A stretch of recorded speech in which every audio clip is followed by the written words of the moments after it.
Meet me on the other side.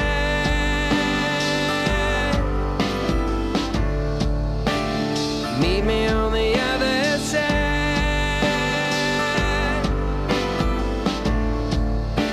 I'll see you on the other side.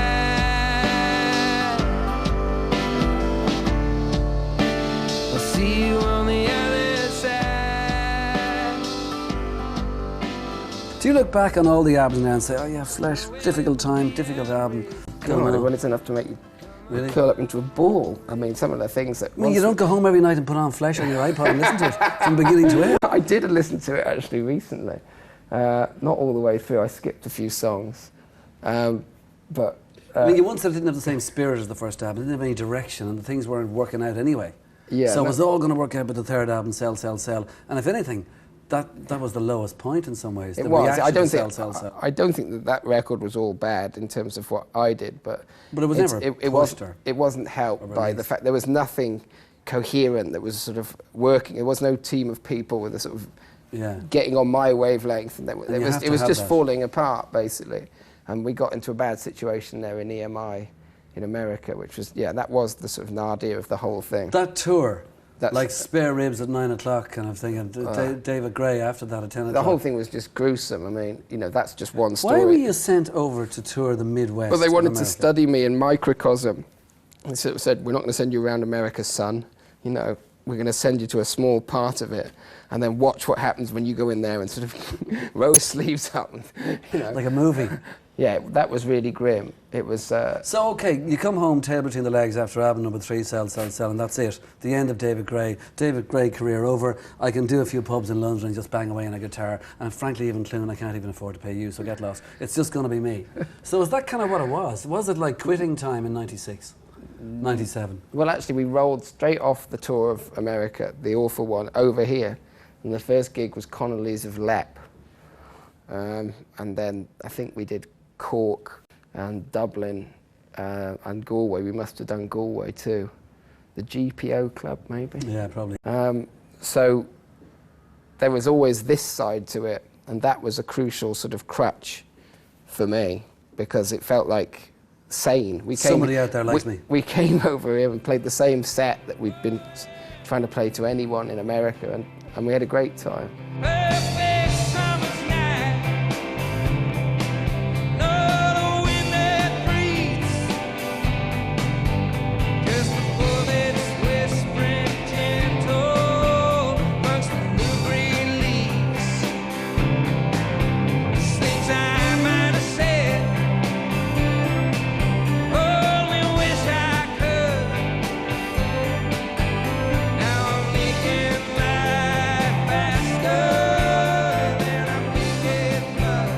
If circumstance leads you to 98 and the way you had to do album number 4, which is White Letters, which is like, like the cheapest thing you could possibly imagine. The window was open while you're recording, you could hear guys out in the street, banging away, etc. Anybody. It was a different way of recording, wasn't it? I mean, like, it was, the songs were everything, and it didn't matter if you didn't finish bits and pieces, you could do it the next morning and that. Yeah. The whole process was brilliant for what? For songwriting, recording, for David Gray, was it?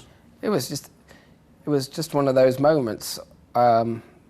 I think having a long time to make the record, in terms of, we had the whole of the previous year as well, trying music out.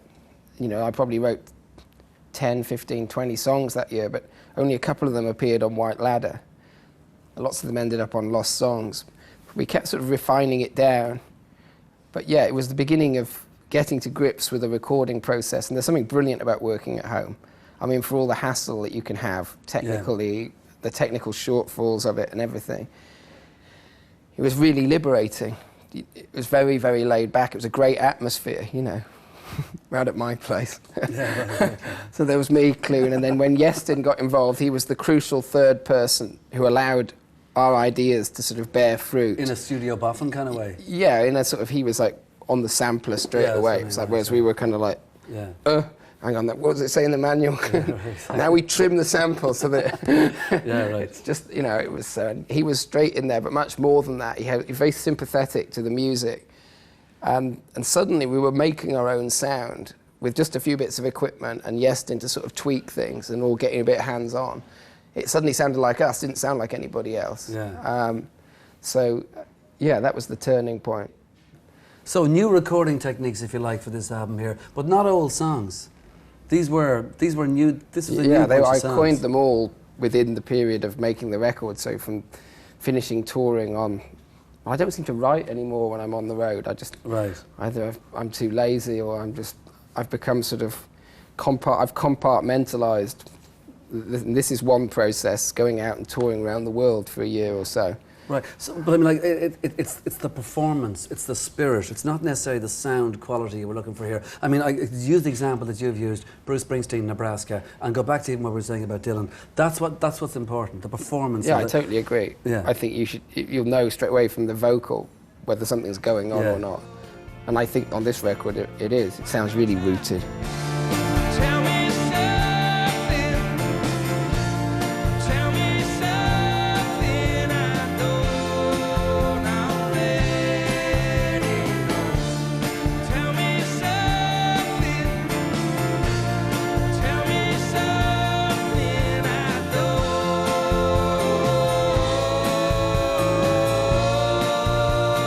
When you mentioned Ireland earlier on, was Ireland still a good bedrock for the success of White Ladder? When you say it was getting bigger and bigger, it really got bigger and bigger in Ireland still. It just got huge. Yeah. And did people listen abroad to what had happened in Ireland? Yeah, I think they did. Well, I think It's still the biggest selling album in Ireland ever, isn't it? yeah, I mean that's crazy. That's crazy. That what happened? I mean, it went. I don't know how many times platinum it went, but it went from being one thing to something completely different that I still find a little difficult to get my head around completely. It sort of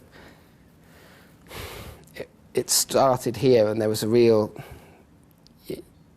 great. There was a great vibe. It was very, very partisan, all the way to playing the Point Depot, which we did off our own back and everything. There was a fantastic feeling, and then it just kept going, just didn't stop. Because, I don't know, Ireland's much more fitted into the whole of the rest of the world. It's very wired up now. It's a different kind of country. Yeah. You know, it's very plugged in. It was different when I first came here in the early 90s. During the time I've been coming here, I've seen it change tremendously. And anyway, as a result, I think, of our continuing success around the world, it just continued to say, you get the BBC here or whatever. It sort of, everything just kept the, I don't really know. I don't want to do a sort of critique of Okay, how, but what about the American side of things? Where does Dave Matthews fit into this? What did he do? Yeah, he Did he had open doors, or? he had a he had a record. I don't think he did me that many sort of obvious favors like, Dave, can you sort this out? He just had a record company, and I had a record that needed to go out, so we it worked in that way. He always gave me a good blag whenever he was on the telly or whatever, Right. so it obviously all helps, his website or whatever. But isn't it nice that the major success of White Ladder was word of mouth almost entirely? Yeah, no, it's amazing, fantastic. When people compare you, which they have done, to say everybody from Van Morrison to Bob Dylan, do you get flattered or do you get unnerved? Well, it's very flattering, but it can. I mean, well, to go right back to the first comparison with Dylan, which Joan Baez made at the very beginning of my career, before I'd even had a record out, it sort of worked against me, to be honest, because it was just like, oh yeah, give me that Albatross, you know. Right, I had some sort of poxy little record deal. It was like, it wasn't quite the sort of early 60s. I was never going to have the same effect. And people sort of, go on, then be the next Dylan. How do you do that? Yeah, Steve Forbert. It didn't really. So it can work against you. It can be a little glib, really, or, you know, generally. Comparisons are useful to sort of let someone know sort of what something's like. Oh, it's a bit like Stevie Wonder, but with, you know, one man, and he does it all himself. You know, whatever. There's that one-man band at the moment. But, yeah, anyway, it's very flattering to be even talked about in the same breath as someone like that. But you can't take it too seriously either, because generally it's a lazy way of letting someone know I play an acoustic guitar. When you hold me like you do, it feels so right. Oh, now I start to forget how my heart gets torn when that hurt gets thrown, feeling like it can't go on.